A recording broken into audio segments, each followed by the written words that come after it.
Everyone, and game number 2 is underway. Mouse Sports versus Team Kinguin. Team Kinguin taking game number 1 in a convincing manner, slowly taking the lead from that 10-minute mark in game number 1, and just increasing it. To be honest, that Viper was just ridiculous coming through from them. Let's have a quick look at the picks in the band so far. Mouse Sports taking out the Necro and the Nyx. This time Nyx coming in at a first phase ban material. We spoke about it during Game 1's draft as well, saying that, letting that Nyx through. Of course, if you ban out the Nyx, then that means you leave either the Lich, the Venom, or the AA. So this time they banned it out. Ancient Apparition and Nature's Prophet being taken out by Kinguin, picking up the Venom Monster, and then the Legend Darkshire being picked by Mouse Sports. Night Stalker being picked up second from Kinguin. So once again, they have a lot of, Night Stalker playing that similar role as the Nyx, giving vision, even though it's not invis vision. We're running around, you still have vision, especially during nighttime, especially over trees. You can roam around, you can spot gangs before they come in, and it also has a disable with not too long a cooldown. Venom Night Stalker, of course, being the a very strong combination. The slow coming through from both of them, as well as the mini stun, and just the constant right clicks on the Venom, the slow, the damage over time coming through. It's a lot, especially during nighttime. And Mouse Sports take out the Viper and the Drow. Viper being banned out here first. During the second phase. Good decision from them. The Viper just dominated them during game number 1. Kinguin taking out the Lycan as well as the CK, making sure that they don't have one of those strength frontliners to actually tank a lot of what they want to throw at them. Kinguin pick up the Clockwork, Faceless Void. Not Kinguin. Mouse Sports pick up the Clockwork, Faceless Void, followed by Kinguin's Pugna and Lone Druid. So more push coming through here from the side of Kinguin. Yet again, they have the Pugna, they have the Venom Monster, so they can slow siege. Pugna comes in, just gets a good blast off. Slow siege with the Venom, Pugna comes in, gets a blast off. However, they have a Lone Druid now as well. So Lone Druid with the Bear can help with that push. It's a good pushing hero. It's a good split pushing hero as well. So Kinguin once again going for the same kind of draft. Different heroes, but still fulfilling the same, role. Clockwork and Faceless Void being picked up by Mouse Sports can combo up well with the Darkshire and the Lich. If Clockwork can get a good hook shot in, the Vacuum into the Cogs, Lich ultimate coming through, Faceless Void into Vacuum, and Vacuum into Faceless Void's Chrono, with the Lich ulti coming through. So Mouse Sports right now going for a full 5v5 fight. They want to take the fight to Kinguin. They want to group up as 5 quite early on, so you should start looking towards that level 6 on the Faceless Void and Clockwork. Lich will most likely be given a little bit of priority here when it comes to experience, and Mouse Sports pick up the Invoker as well as their 5th pick. So having Thug on that Invoker in the middle lane, it is going to be a full-on, I'm not saying a wombo combo lineup, but this is a full 5-man, fighting lineup. They want to take this to the side of Kinguin, and they don't want to give Kinguin the ability to slow push and just siege their towers away bit by bit. Kinguin, their last pick here for Nisha on the middle lane is going to be a Phantom Rancer, and I like this. It gives more pushing potential for them, and it's also very good up against an Invoker and a Lich, especially in the mid-game phase.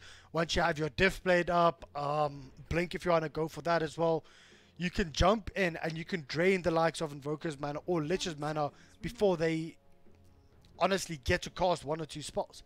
And if you can get the jump onto Spartan on the Lich and drain his mana before he can Chain Frost, he's absolutely useless. Sure, he's going to have his Frost Shield up on himself, on the likes of the Invoker. It's going to slow you down a bit. But if you have 10 illusions busy hitting him, it's just going to melt the Lich as well as the Invoker towards the mid stage of the game. But let's have a look here. For those of you guys that don't know who I am, I'm Reddit or Reddit Dota. Check me out. And of course, as always, drop me a DM on Twitter. Let me know how I can improve.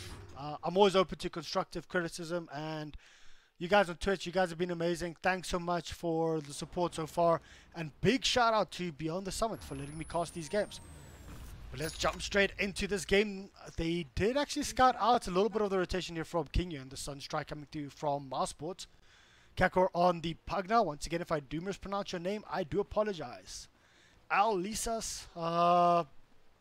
If I'm not mistaken, that is Lesek from Kinguin. On the Night Stalker, Patos on the Veno, Nisha on the mid Phantom Lancer, and top it's going to be, I think, a solo lane Lone Druid here. He will be up against the Dogs here, solo most likely, and I mean, that should be a pretty even lane. Dogs here, you know, it depends if the Lone Druid can actually get a couple of good roots off on him when the bear hits level 3. But this aggro try coming through here from Kinguin, this is going to be an interesting one. Let's have a look here. Venom Monster trying to...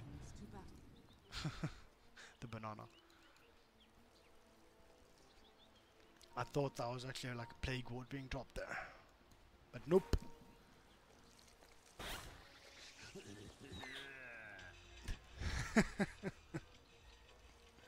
Drop those bananas. And yeah, Dogs here coming up with a few karate chops here onto Exotic Deer. Let's have a look. Kinguin, it seems like might... Nope. Kinguin getting 2 this time, and Mousesports getting 2. Previously, I think Kinguin got 3. Bounty runs to start the game off. Faces Void just dance a little bit, and they do split up the lanes a bit. It's going to be a dual lane mid here for the side of Mouse. Right now, it's just Clockwork trying to pressure out the Phantom Lancer here. Oh, wait, no, we might actually see an engagement coming through here. Invoker, he does get gone on here by Nisha as well as the Night Stalker, but good cogs coming through from MMT. This will, of course, just push him back, drain as much mana as possible. And having this pause 4 o'clock might actually do quite a bit here for the side of Mousesports, because it will be able to push back the side of Kinguin the whole time, wasting their mana, as you can see there. And will we... I mean, it's going to be interesting to see, are we going to see the first blood mid, or are we going to see the first blood coming through from the bottom lane?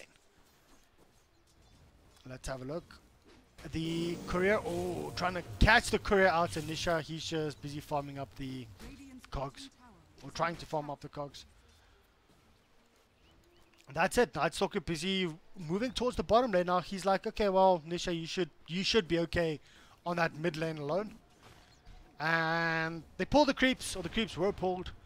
Farming it up now here is Kako, and it's, you know, going to be a passive early game until the likes of the Night Stalker start getting a couple of levels up, so that he has a little bit more nuke. At that level 3, the level 2 nuke coming through, the damage goes up from 90 to 160, which is a significant jump. And mid lane, PL sitting on level 2. He will, of course, have the doppelganger most likely at that level 3 mark just for escape, considering he is up against a dual lane mid. Let's see what he goes for. Maybe just keeping that skill point until he needs it. And top lane, having a look at the Lone Druid versus Darkseer. Darkseer sitting on 12 and 1, Lone Druid 11 and 0. The bear, oh no, I missed the first blood coming through here. Oh, Ripcaster, get a new job. They managed to get the kill onto the poor little Lich. And that was, of course, the burst coming through from the Pugna. Having that Necroblast as well as the Nether Blast as well as the Decrep can do quite a bit of damage.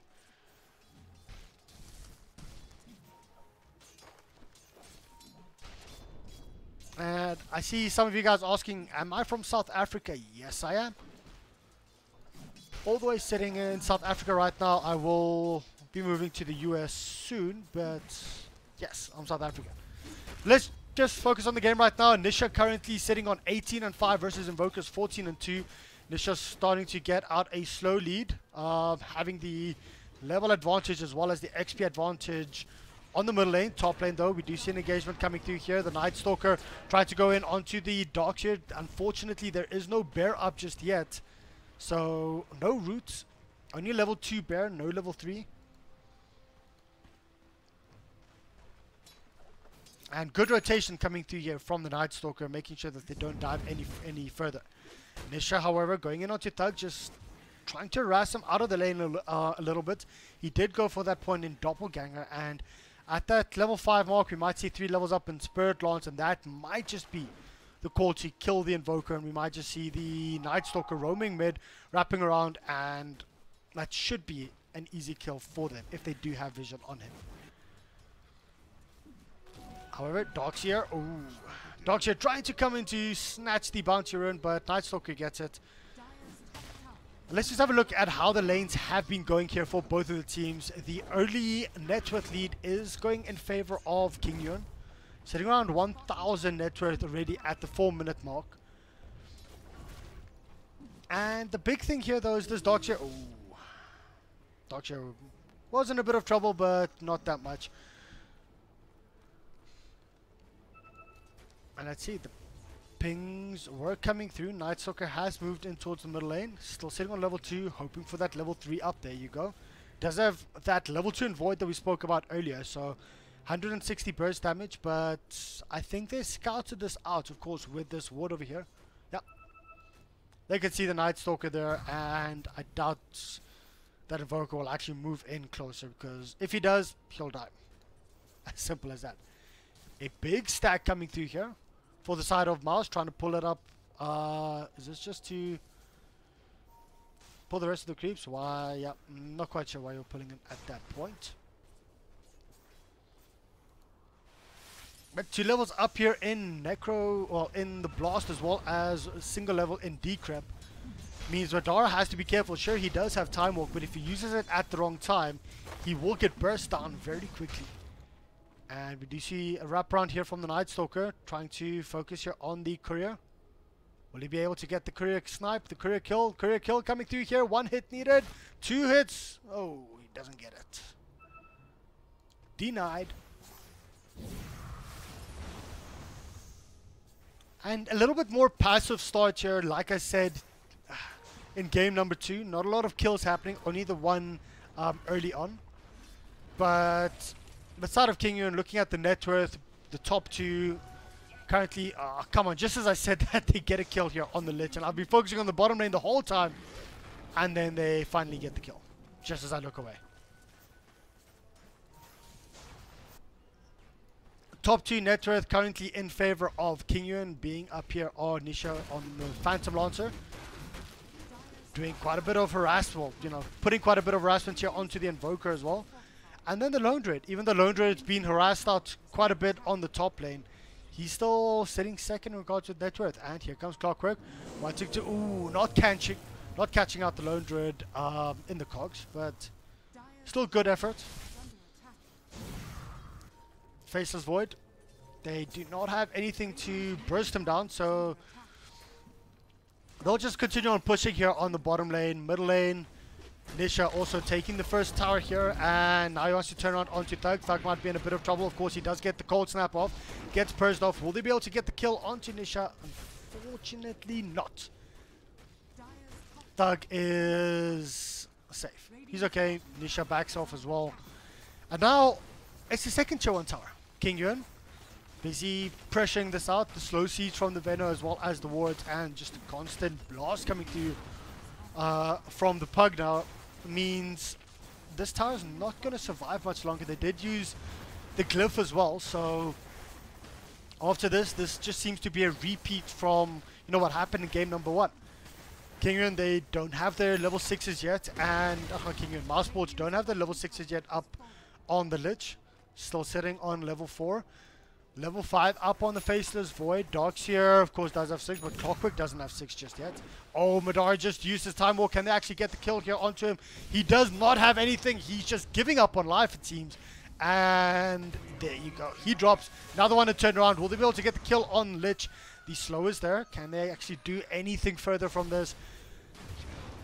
There you go. Getting 2 kills. Once again, Kinguin just taking an early lead. And they did this in game number 1. They didn't give the side of Mousesports enough time to get their to get their level 6 up, to get the experience, to get the goal to actually start taking 5-man team fights. They've gone for a full 5-man lineup here, But Lich currently, he's sitting on 160 net worth up here.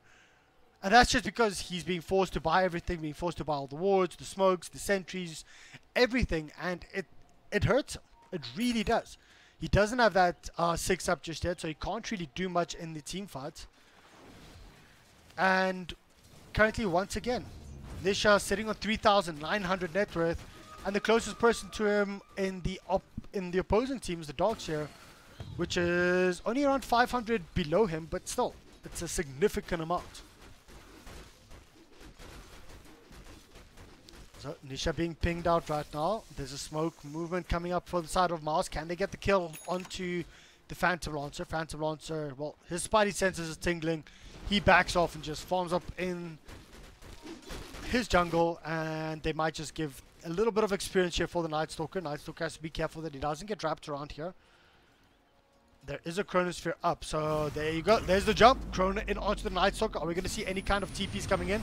There it is. They do get one TP in from the Venom. Night Stalker is still alive, and they want to turn around. They want to go in onto Spartan. He is the person that they choose, and there you go. He just gets blown the hell up. Can they do anything further from this? TP was out from the Invoker, but a 1-for-1 trade-off. Keep in mind, that's the first kill for mouz, so they'll be okay with it. Sure, it was an ult, it was a Chronosphere, meaning there is no Chrono right now. But let's see. Clockwork trying to catch out the Pugna in the cogs, but not going to work. Not going to happen.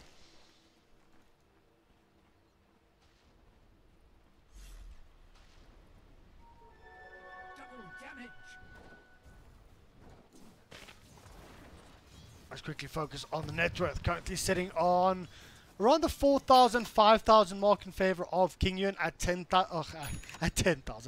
minutes in. It is a pretty big lead, considering the side of Kinguin have the pushing power. They can constantly put pressure down.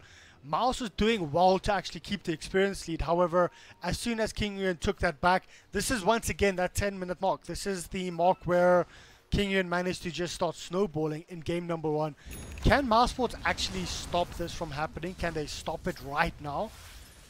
They can take back the experience lead if they get a couple of kills and just try and counter push. We do see top lane being pushed out here by Faceless Void. He doesn't have a TP to actually help on the bottom lane, but the smoke is there. There's a hook shot straight in onto the Night Stalker. Can Night Stalker get away from this? Are they going to be able to? No, there you go. The damage coming in from the Pugna, the life drain is there as well. They did eventually get the kill. I was quite surprised that the Pugna wasn't actually healing up the Night Stalker, but no, they're trying to get a counter kill. And Kinguin, they still want to chase for more. It's not going to be enough. They will back off. However, they did take the tier 2 tower, so it's a Night Stalker's life for a tier 2 tower. Still 2 heroes here for Kinguin. They might have overextended just a little bit, trying to burst out the Clockwork. The battery assault. Oh no, the cogs are there straight in onto Pugna. Well, he just gets Sunstriked as well as battery cogged. Pato's trying to come in, getting the slow here onto the Clockwork. Will they be able to cancel out the TP? The stun is there as well. And here comes the Lich ulti. It did not bounce onto anyone. Night Stalker might drop for a second time. They managed to get the kill. And this might just... Ooh. Yeah, the damage over time getting the final kill. But this might just be what Kinguin needed. No, what Kinguin, what mousesports needed. I said they needed to get a couple of kills off. And they did. So, getting a 2-for-1 exchange there.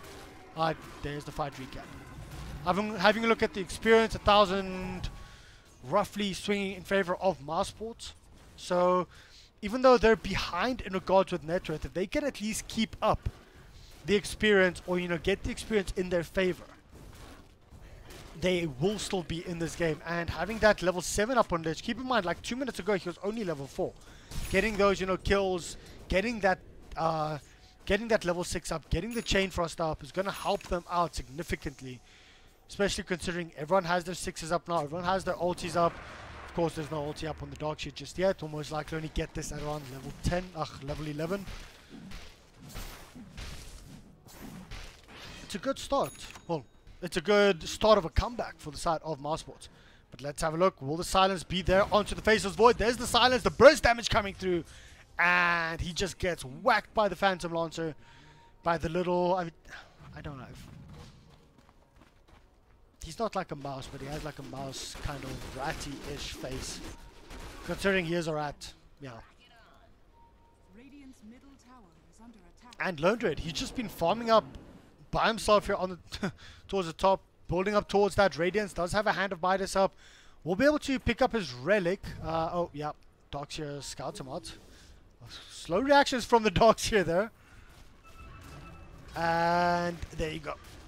We'll have his relic up in 200 gold. So probably around a 15-16 minute Radiance. Probably around a 16-17 minute Radiance for the Lone Dread. Unless they manage to kill him. There's the hook shot.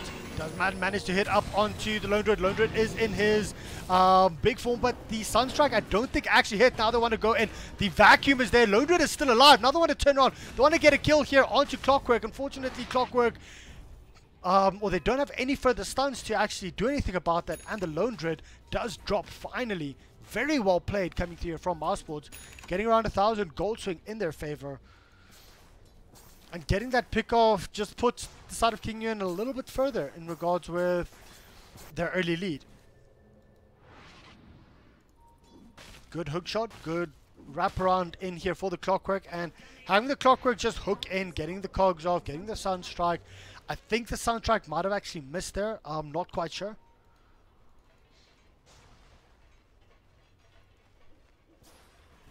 But still managing to actually get that kill. Good work here for the side of Mousesports. And all of a sudden, Kinguin, where they were just constantly pressuring Mousesports earlier on, they're backing off a little bit down, just trying to form it up.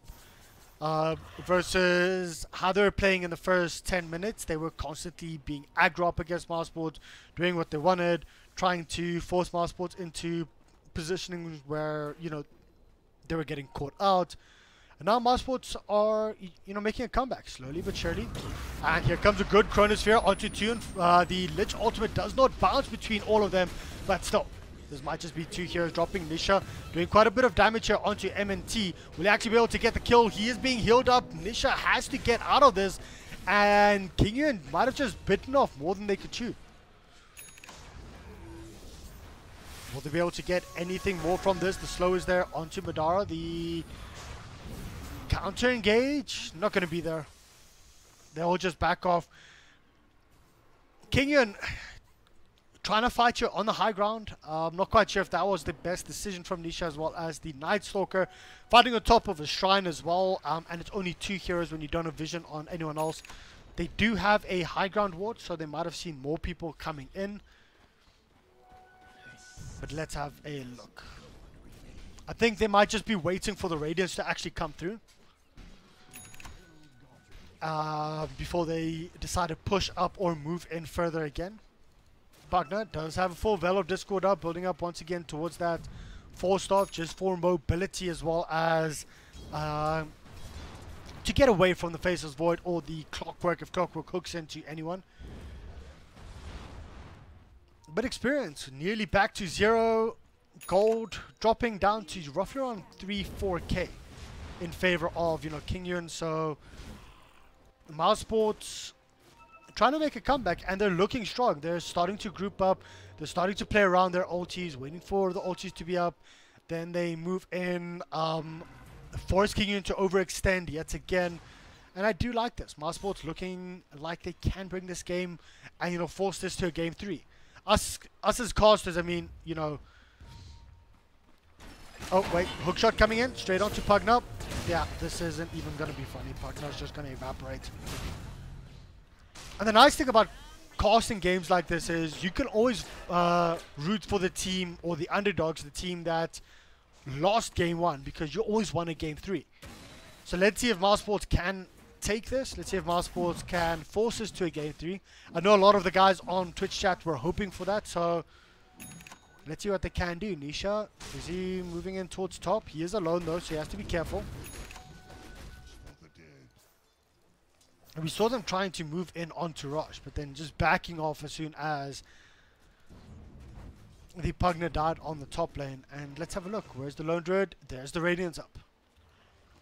So is this going to be a call for them to push, for them to move in forward, or Are they going to take the back foot? The problem with trying to outform the likes of mousesports is that from a 5,000 net worth down to only just over 2,000, 2,500 net worth, because they've been trying to split push up, trying to get as much as possible on the map. And mousesports, they're just waiting for the ultis to be up, waiting for the hook shotting in, getting an easy kill. And yeah, this might just be Clockwork's death. Can they actually scout him out? There you go. Managed to get the nuke, and Clockwork is down. With Clockwork being down, they might just decide to push for a tier 1 tower top as well as a tier 2 tower top. This is what they did in game 1 very well. They managed to get a pick, then they pushed towards the towers. They put the pressure on the side of mousesports, but mousesports has been doing very well to keep that pressure off themselves.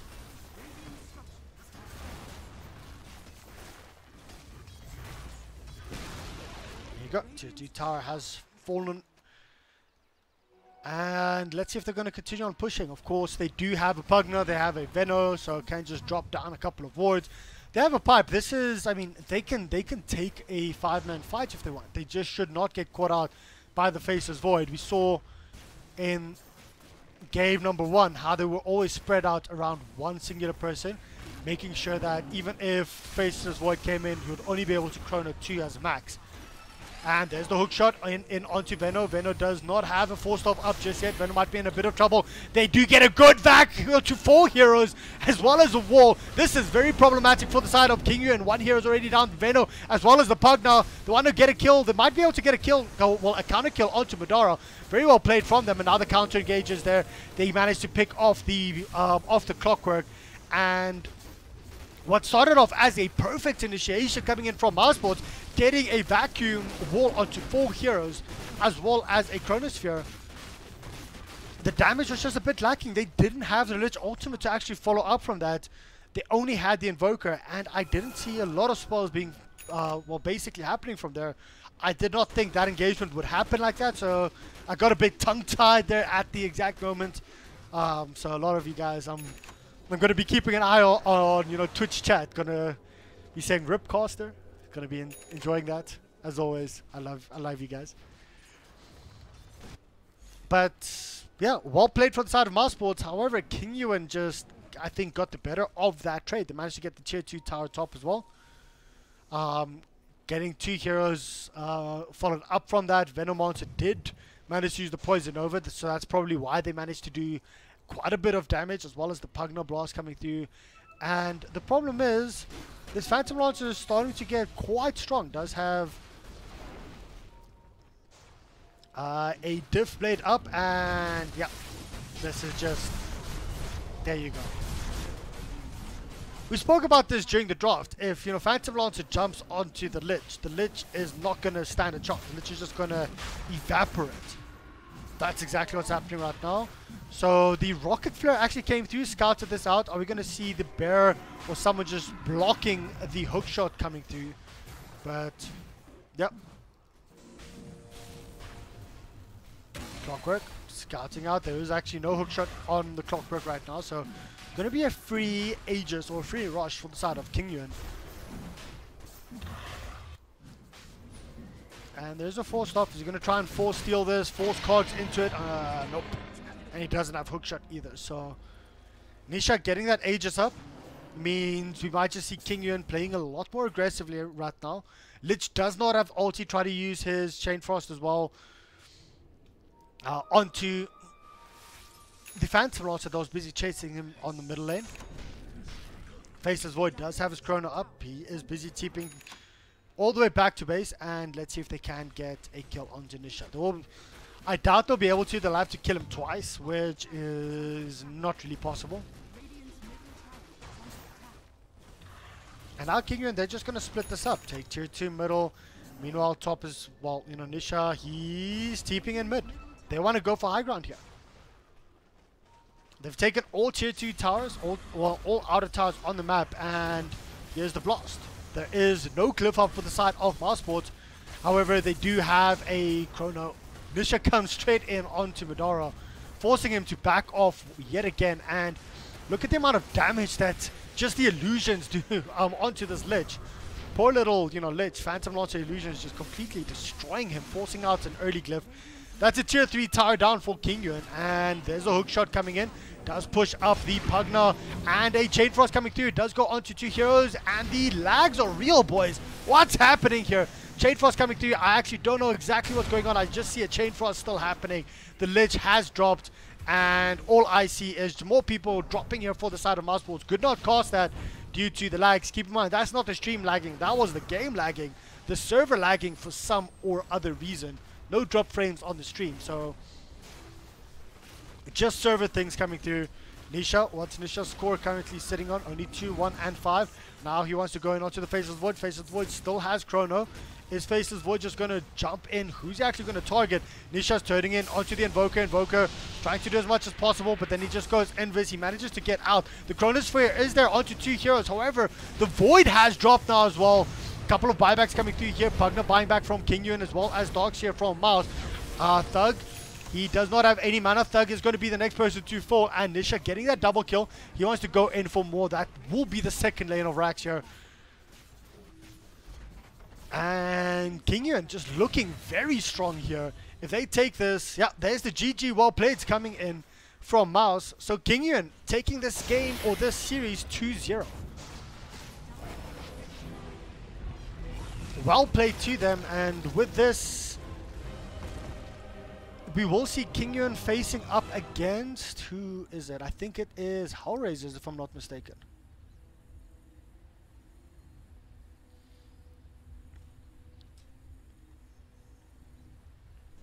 Well, guys, thanks so much for watching in-game. For those of you on stream, stick around. We'll have a quick look at the draft and, not the draft, the graphs, and see basically what happened. So once again, this time it actually started going in favor of, you know, Kinguin. Once again at this 10-minute mark, it started dropping down. It was even then probably around that 13-14 minutes, it just went down in Kinguin's favor in regards with experience. Net worth though, this game, funnily enough, I mean, there was a lot more action in game number 1. But this game was just, you know, better execution coming through from the side of Kinguin. Around that 6-minute mark, they just kept the lead, kept on growing the lead. You know, it wasn't just a one like hero taking the lead like it was with the Viper, considering the PL as well as the Lone Druid were on top for pretty much the entire game. PL, Lone Druid. Quite surprising, the Invoker actually tried to come back, and Invoker made a good comeback from there, but at the end it was still PL and the Lone Druid just completely dominating the side of Mousesports. Looking at the kills and deaths, once again, no Viper-esque kind of game for any of the two teams, or any of the players itself. But Lone Druid sitting on a 625 GPM, played extremely well. Invoker, you know, Thug actually doing quite a bit there, sitting on, where is Thug? There you go. 502 GPM, quite a bit above anyone else in his team. But congratulations to Team Kinguin. And with that, guys, I'm Reddit. Thanks so much for watching. I'll be on Twitch chats, of course, constructive criticism or flame. Hit me up with both. I'll see you guys there.